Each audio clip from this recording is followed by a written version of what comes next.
410 and request a community programming handbook. Grandma is really the one who got me involved in doing craft projects like in my preschool days. So if it wasn't for her, I maybe wouldn't be doing a craft show today. And she's continued to encourage my craft projects all my life. So today, well, first of all, welcome to my craft show. Grandma's not very used to being on TV, probably. So today, what we're going to talk about is some of your craft projects.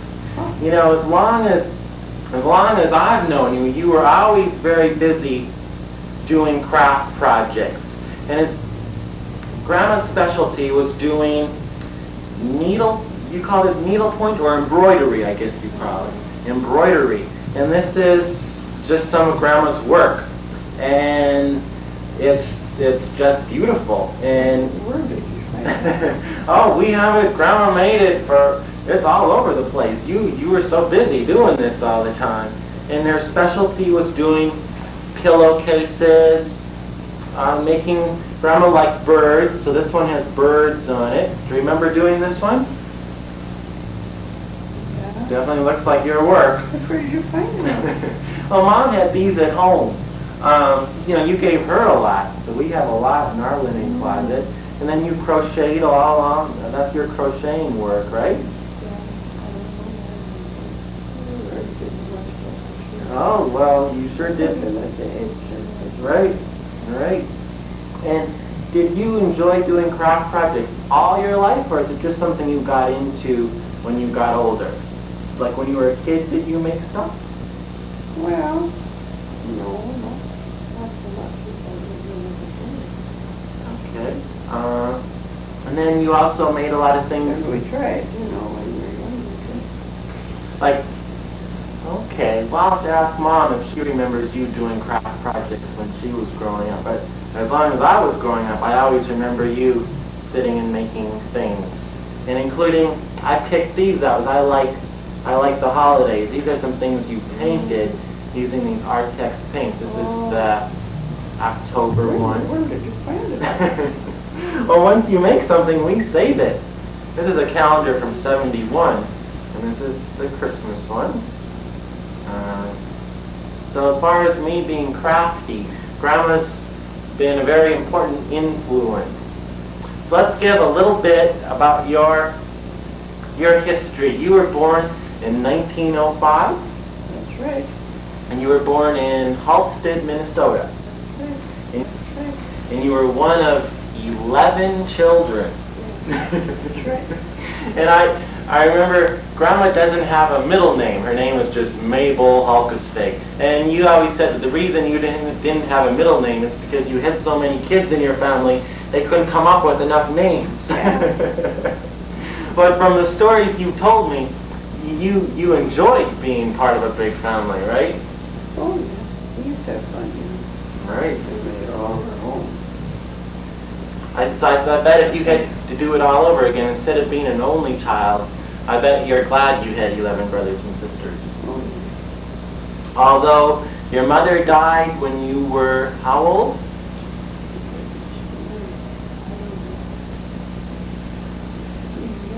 I think you were probably about 10, 11. Yeah, something like that. So you can imagine, but 11 kids and then having the mother die, but everyone got along and turned out pretty good. Yeah, but Sally kind of took over. Your older sister? Yeah. Uh-huh. And then after high school, you went to Mayfield State College and got a teaching degree. Mm-hmm. And taught country school, and in a little one-room country schoolhouse out on the prairie. And I'm sure you have a lot of stories about that. How many years did you teach? Gee, I can't remember. I taught several years. And then in 1927, you got married to a farmer here in Portland, North Dakota, named Gus. Mm-hmm. And you had 4 children. One died when he was a baby, so you had 3 children that grew to adulthood. And I'm trying to think how many grandchildren. I should have done my research before I did the show. I don't remember how many grandchildren you have. A lot of great-grandchildren and grandchildren, right? All right. Well, this is a special occasion for me to have my grandma on my show. So thank you for being on. And now I think we're going to go down and have dinner.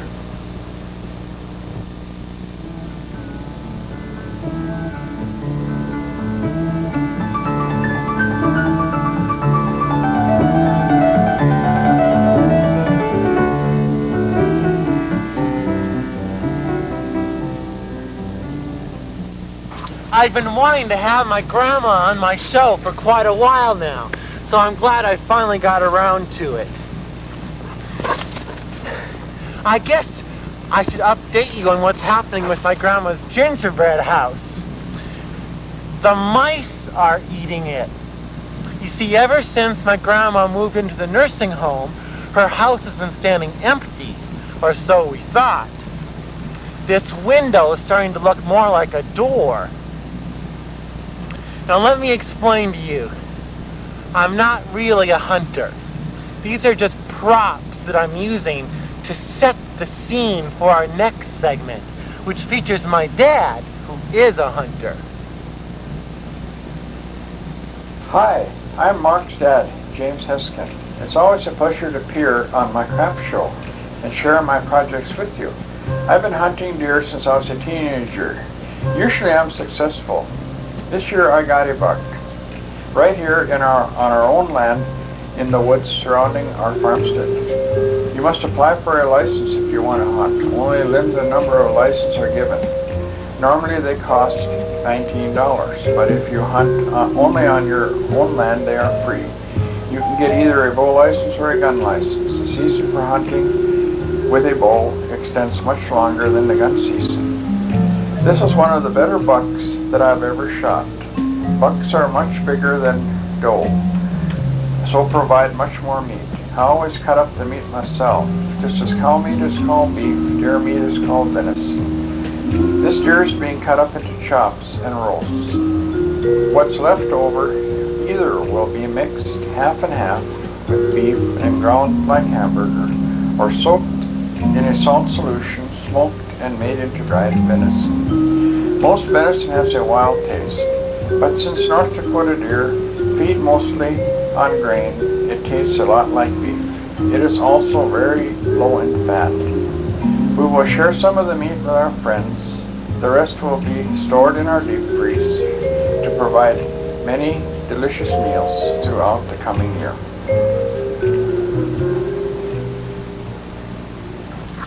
I really like the venison. My dad is going to be sending some of it back to New York with me. You know, if it's deer hunting season, you know that something else is just around the corner. Thanksgiving.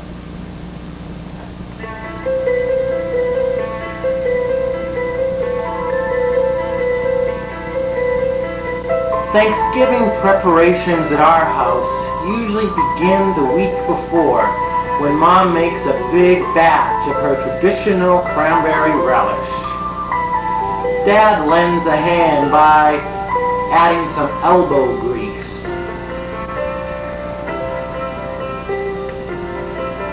A fresh batch of flatbread is also whipped up. When Thanksgiving Day does arrive, the kitchen is a busy place.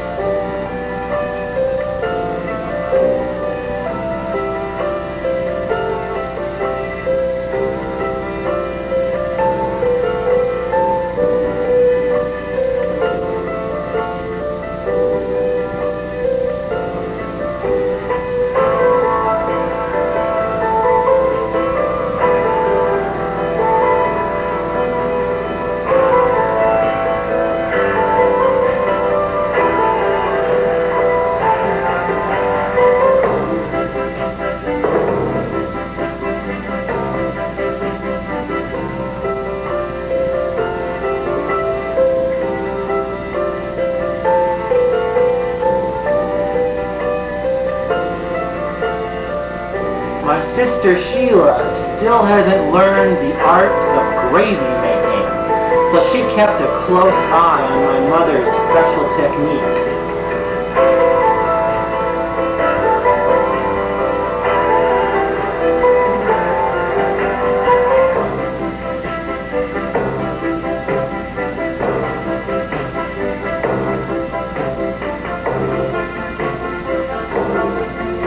After cutting up all that deer meat, carving this turkey was a cinch for my dad.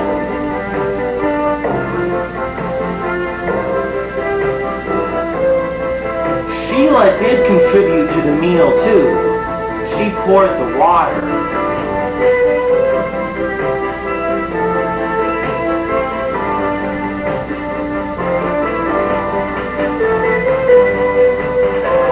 The whole family wasn't home for Thanksgiving this year, but we definitely did have a quorum.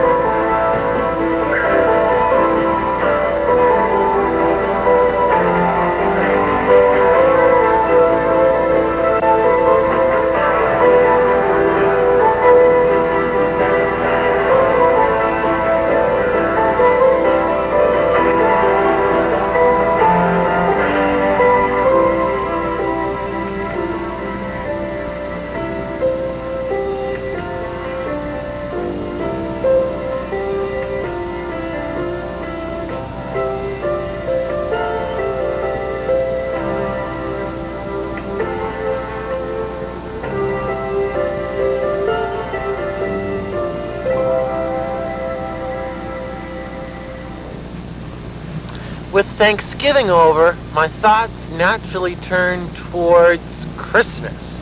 Every year I look forward to going to the post office and finding out what the Christmas stamp is going to be this year. I went to the post office on October 26th, and I was surprised that the Christmas stamps were already out. I didn't really like the Christmas stamp this year. It's just kind of too contemporary, or I just doesn't do anything for me.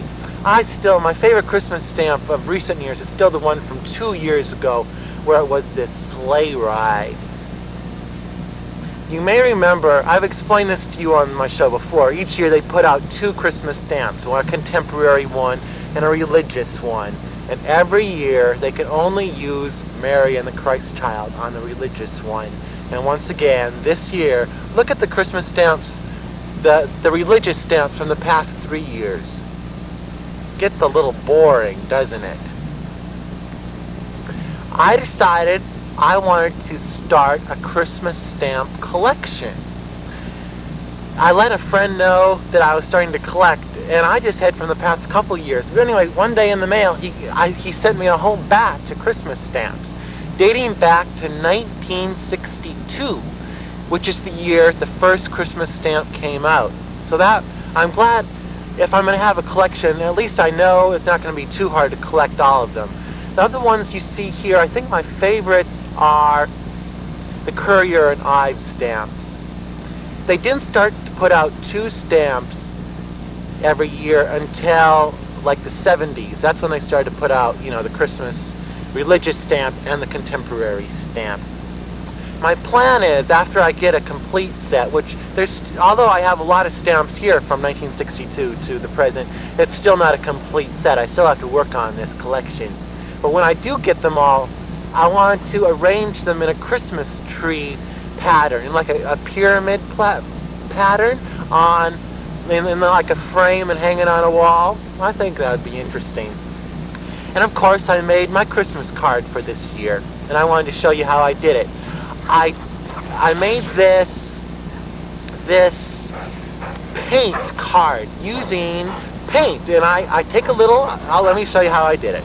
I take a little on my finger out of the tube and just dot it on a piece of paper until it looks like a Christmas tree. And then I layer on. After it dries, I put on a couple other colors, and then I'll cut this out afterwards, after everything is dry, which will take a couple months.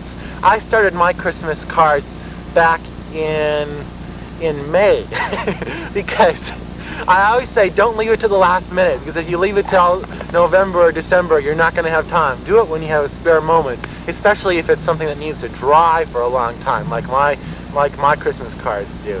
So I just wanted to show you my Christmas cards.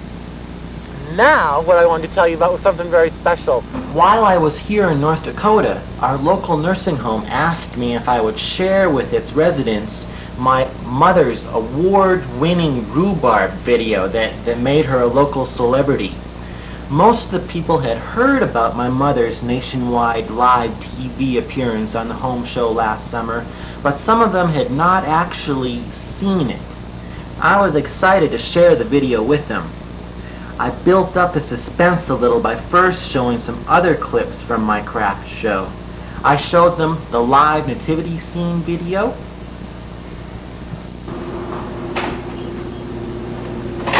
Like I said, that happens every year out west of Portland at the Bradon Farm. And that the Mary was Shirley's daughter-in-law, and the little baby Jesus was Shirley's grandchild. Followed by the old barn video. When I come home to North Dakota, well, I like old barns, and so I took a video of a bunch of old barns to reflect on some old barns. They got to see a bit of New York when I showed them the Barbie video. I came in contact with a man who collects Barbie dolls. And a lot of people like Barbie dolls. So we got together and we made a music video using Barbie dolls. Then came the moment they were all waiting for. The rhubarb video. You can make it yourself. That's right, and just listen to today's House in Your Home video contest winner, Mark Heskin, and her family from Portland, North Dakota, your house. You know it's spring in North Dakota when you see the rhubarb plants coming up.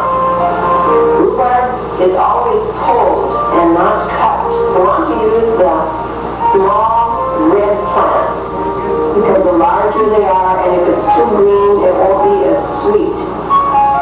It's best if you pull it early in the morning, probably after a rain, while it's still fresh and cool in the morning, so that it's nice and crisp. Rhubarb is real common in North Dakota. Almost every farmyard has a patch of rhubarb. The reason we wash it real well is because we don't want any bugs on it. Afterwards, my mom surprised the crowd by making a personal appearance. Hi, so do you want to come up and we'll talk about what happened? So, were you surprised when you won the contest? Yeah, I was very surprised, and She answered questions and reported that she never did receive that big bag of sugar. but my sugar, I don't know where it went. You never got that big bag of I sugar. never got it. I tried to buy sugar this fall, and I made it down.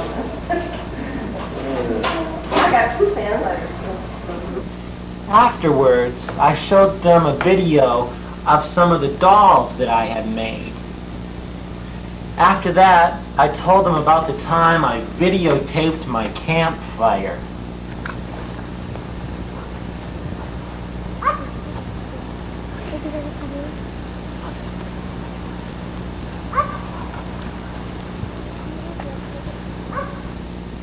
For an encore, I brought out my wedding dress video.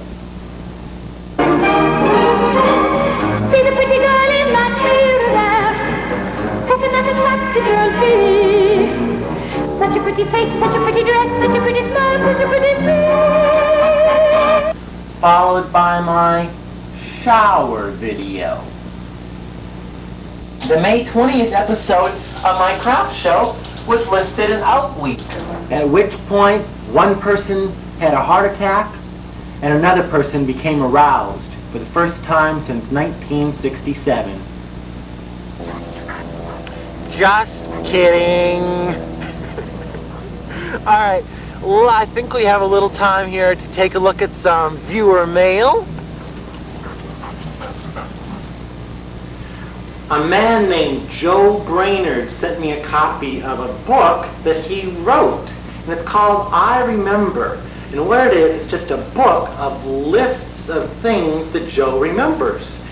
And I'm really enjoying it. Let me just read a small part of it to you. I remember being disappointed the first time I got my teeth cleaned and they didn't turn out real white.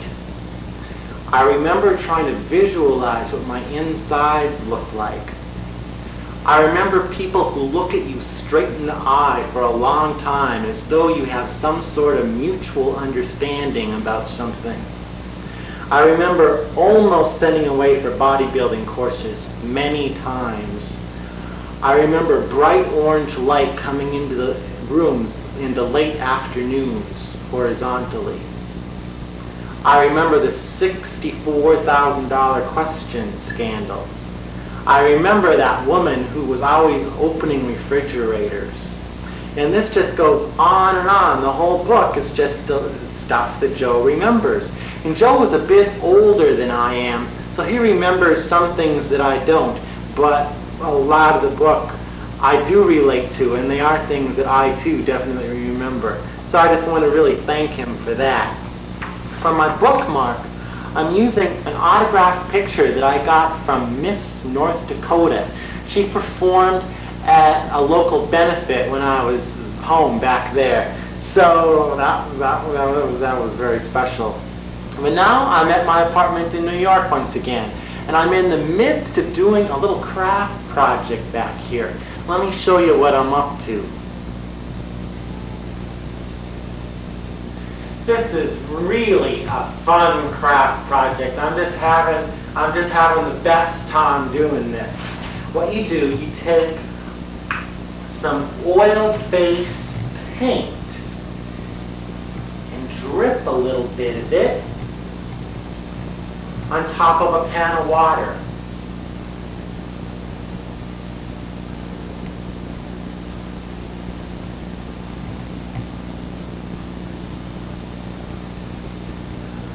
Okay, and now you'll probably want to swirl it around a little bit.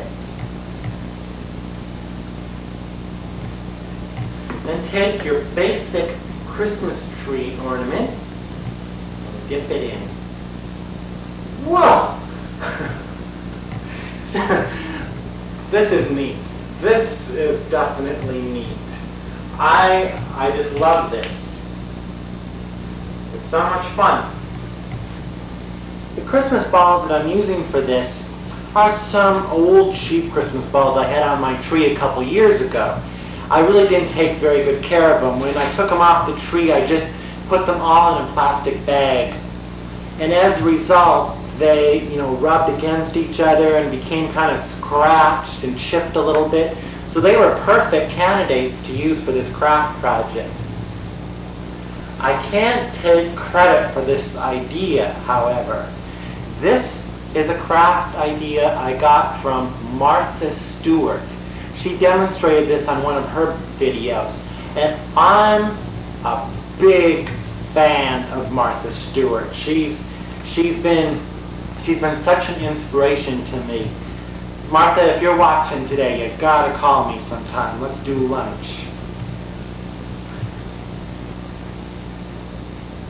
Just recently, Martha was on the Oprah Winfrey Show. The whole hour was dedicated to Martha Stewart and her Christmas crafts. But unfortunately, I missed it. So I was pretty disappointed. I do want to give you a suggestion though, Martha. If you ever do this again, when you did this, when you demonstrated it, you suggested hanging the wet balls on a tabletop clothes rack. And in order to do this, the little hooks wouldn't fit over the bars of the clothes rack, so she had to transfer each of the balls off of their hooks and onto wires. And that seemed like a lot of unnecessary, tedious work. And what I'm using is my old rack out of my oven. And the balls, you can hang dozens of them right on it. And so I thought that was a better idea. So if you do this again at home, Martha, use my suggestion.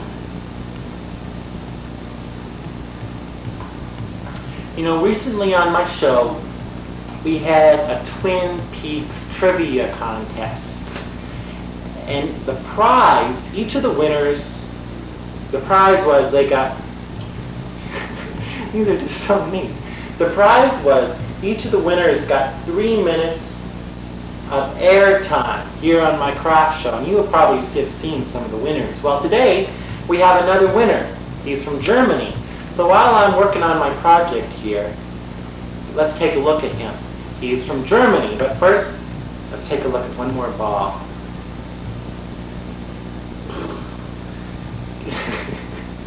You can't go wrong with this. All right, well, here's our Twin Peaks winner for today.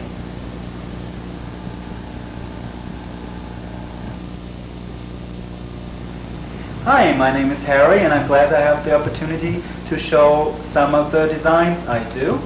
First, I would like to show you some of the t-shirts I make. First, I go out and buy some plain t-shirts. I like the colored ones better. The white ones look kind of cheap. I put fabric paint on them, and first I started with designs that look like ancient symbols, and I arranged them in a chess pattern. That were the first ones I did. And I also like the glitter paint a lot. Besides that, I use mirror foil, which I like a lot. I used to stick it all over my body. And I did a Christmas tree for the season. Well, and after I did the Christmas tree, I realized that you can also put the paint on the cones, which looks nice. Well, I didn't come up with this idea. I have to mention this before I get killed. After I got tired of the symbols, I used some figures I put on, and I used one of my paintings for the design for the last t-shirt. Now I would like to show you some of my painting. The one is called Imitation of Life. I did that about 3 years ago. It shows the frame of a broken mirror, and in the middle you see like a zombie-like person, and around it I arranged patterns that look like wood or stone, or the different designs that are in the dress of the girl. You see that in the second painting. I like fashion design, and I like to draw women a lot. Well, I hope you liked my designs, and thanks for watching. Bye-bye. Harry was a very talented guy. So this has been Mark Heskin, and this is my craft show. So thanks for tuning in, and I'll see you next week. Well, I've just really had the best time on today's show. I've had a lot of fun on today's show. So I want to thank you for watching.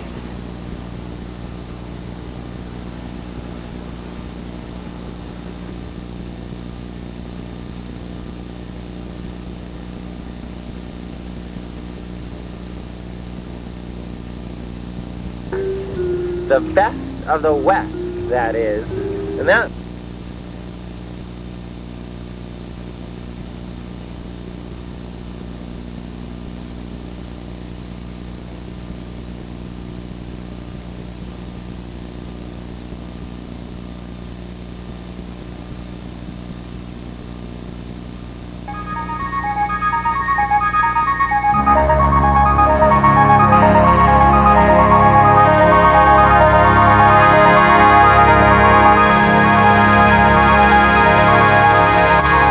You are watching Public Access Channel 17.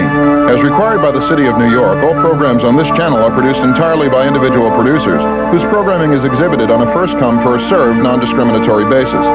These individual producers are solely responsible for all aspects of their productions, including content and quality. Producers are also responsible for all production costs and contracting for production facilities. In accordance with government laws and regulations,